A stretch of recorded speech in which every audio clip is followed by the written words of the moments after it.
नमस्कार दोस्तों, मैं हूं चिराग और इस वीडियो में आपका बहुत बहुत स्वागत है।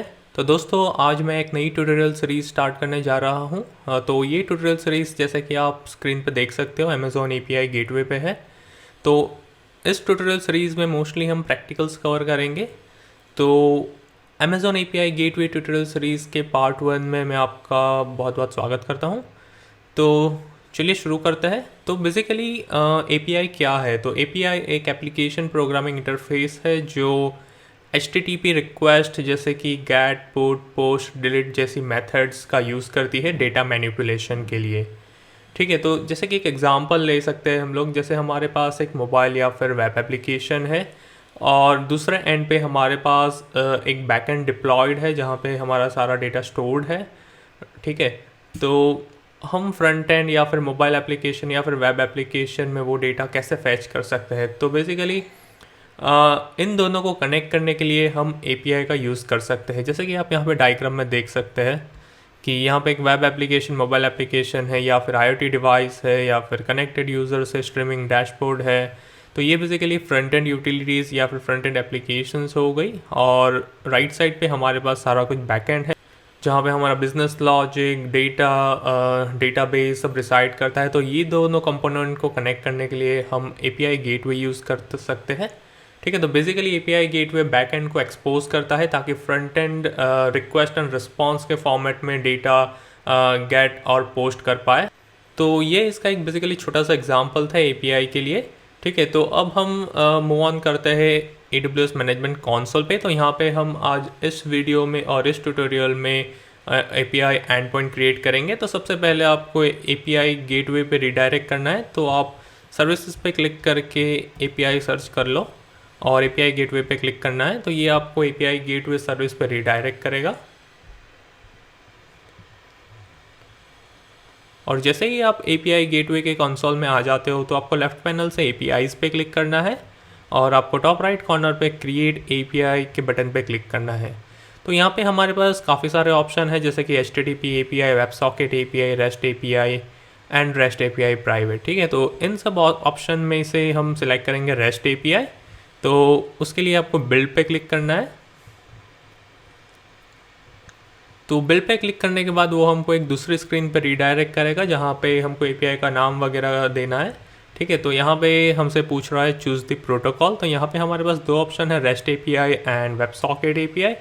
तो generally REST API request response के प्रिंसिपल पे काम करती है और WebSocket API आपको टू वे कम्युनिकेशन फैसिलिटेट करती है। ठीक है, तो इस ऑप्शन में हम REST सिलेक्ट करेंगे। फिर हमारे पास ऑप्शन है क्रिएट अ न्यू API। तो यहाँ पे हमारे पास चार ऑप्शन है कि आपको न्यू एपीआई क्रिएट करनी है या फिर आपने ऑलरेडी कोई एपीआई बनाई हुई है उसके बेसिस पे आपको दूसरी एपीआई क्रिएट करनी है। तो आपको ये ऑप्शन देगा सिलेक्ट करने के लिए अगर आपने कोई एपीआई पहले क्रिएट कर रखी है। उसके बाद हमारे पास तीसरा ऑप्शन है कि आपको स्वैगर या फिर ओपन एपीआई स्पैक्स आपके पास डिफाइंड है और उसके बेसिस पे आपको एपीआई क्रिएट करनी है। तो आप यहाँ पे वो स्वैगर फाइल इंपोर्ट कर सकते हो या फिर आप कॉपी एंड पेस्ट भी कर सकते हो स्वैगर स्पैक्स।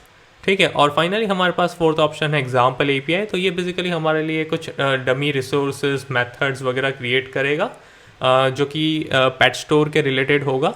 तो यहाँ पे बेसिकली हम जाएंगे पहले ऑप्शन के साथ, वो है न्यू एपीआई।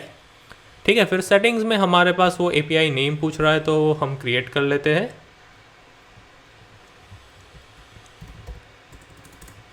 मैं इसको नाम दे देता हूँ ट्यूटोरियल एपीआई। आप और कोई भी नाम दे सकते हो। आप यहाँ पे एपीआई का डिस्क्रिप्शन मेंशन कर सकते हो। और उसके बाद हमारे पास है एंड पॉइंट टाइप। तो आपको रीजनल रखना है या फिर प्राइवेट रखना है या फिर एज ऑप्टिमाइज। तो फ़िलहाल के लिए हम रीजनल सेलेक्ट करेंगे। अगर आपको ज़्यादा इन्फॉर्मेशन चाहिए एंड पॉइंट टाइप के लिए तो आप इस आई बटन पे क्लिक कर सकते हो। ठीक है, तो जैसे कि हमने रीजनल सेलेक्ट किया है तो ये एपीआई बेसिकली इस रीजन में डिप्लॉय होगी। ठीक है, तो ये सारी कॉन्फ़िगरेशन ख़त्म होने के बाद आपको क्रिएट एपीआई पे क्लिक करना है और यहाँ पे हमने सक्सेसफुली एक REST एपीआई क्रिएट कर ली है।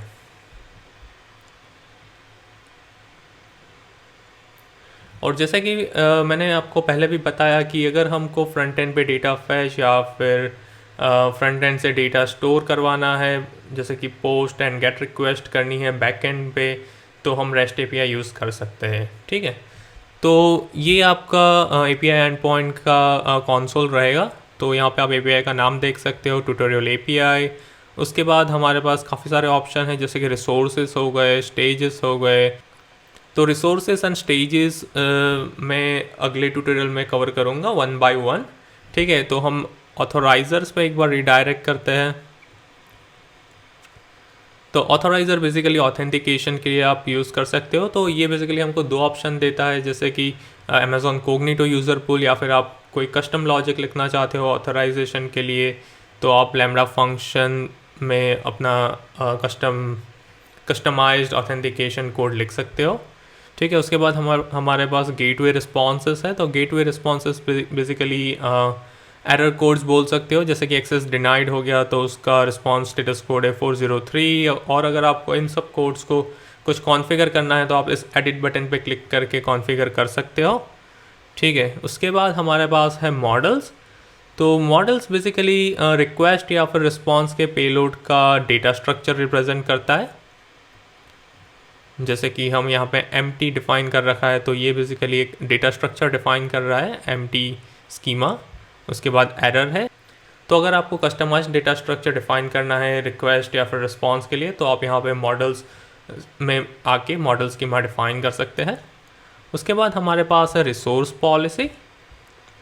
तो रिसोर्स पॉलिसी बेसिकली एक जेसन पॉलिसी डॉक्यूमेंट है, जिसका यूज़ करके हम रिस्ट्रिक्शंस डिफ़ाइन कर सकते हैं, या फिर पर्टिकुलर IP एड्रेस को हम एक्सेस देना चाहते हैं तो हम उसको एक्सेस दे सकते हैं। जैसे कि क्रॉस अकाउंट एक्सेस अगर हम देना चाहते हो तो हम रिसोर्स पॉलिसी का यूज़ करके वो सब फंक्शनलिटी अचीव कर सकते हैं। तो जैसे कि अगर हमें इस API एंड पॉइंट का एक्सेस कोई एक पर्टिकुलर IP एड्रेस पे रिस्ट्रिक्ट करना है, जैसे कि मैं इस API गेटवे को या फिर इस API एंड पॉइंट को अपने IP एड्रेस से ही एक्सेस कर पाऊँ और दूसरे कोई पब्लिक IP से ये API एंड पॉइंट एक्सेस ना हो पाए, तो वो सारे रिस्ट्रिक्शन हम यहाँ पे डिफ़ाइन कर सकते हैं। ठीक है, तो इसके लिए हम रिसोर्स पॉलिसी का यूज़ कर सकते हैं। उसके बाद है हमारे पास डॉक्यूमेंटेशन। तो यहाँ पे हम API एंड पॉइंट का डॉक्यूमेंटेशन ऐड कर सकते हैं, जिससे कोई भी डेवलपर समझ सके कि इस API को कैसे यूज़ कर सकते हैं। ठीक है, और उसके बाद फाइनली हमारे पास आता है सेटिंग्स। तो यहाँ पे एक जनरल सेटिंग्स है, जहाँ पे नेम और डिस्क्रिप्शन आप अपडेट कर सकते हो। उसके बाद एंड पॉइंट कॉन्फ़िगरेशन है।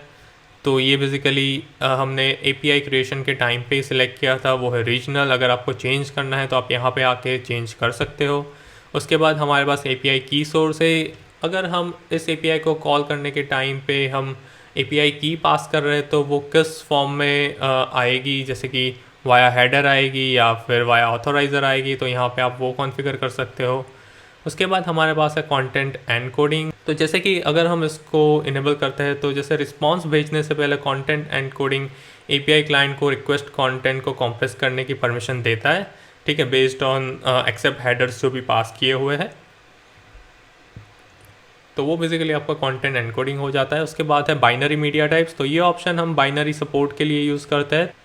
तो यहाँ पे बेसिकली हमको हेडर्स डिफाइन करने होते हैं ताकि API समझ पाए कि कौन से हेडर्स को एज अ बाइनरी ट्रीट करना है। ठीक है, तो ये सारी चीज़ें हम 1 by 1 इस ट्यूटोरियल सीरीज़ में देखेंगे।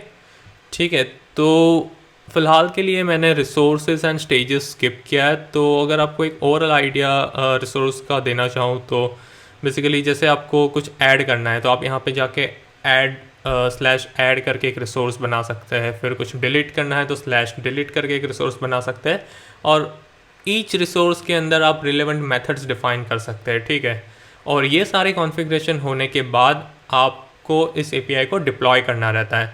तो आप स्टेजेस उसके लिए यूज़ होते हैं। तो जैसे डिप्लॉयमेंट के लिए आपको फॉर एग्जांपल डेव स्टेज में डिप्लॉय करना है तो आप डेव स्टेज यहाँ पे क्रिएट कर सकते हो। जैसे प्रॉड में करना है तो प्रॉड स्टेज यहाँ पे क्रिएट कर सकते हैं। ठीक है, तो ये सारी चीज़ें हम 1 by 1 गो थ्रू करेंगे अगले ट्यूटोरियल्स में। ठीक है, तो ये बेसिकली ओवरऑल था API एंड पॉइंट का कंसोल। ठीक है, तो दोस्तों फ़िलहाल के लिए इस वीडियो में इतना ही। और दोस्तों अगर आपने सब्सक्राइब नहीं किया है तो प्लीज़ सब्सक्राइब कर दीजिए एंड लाइक और शेयर करना भी मत भूलिएगा।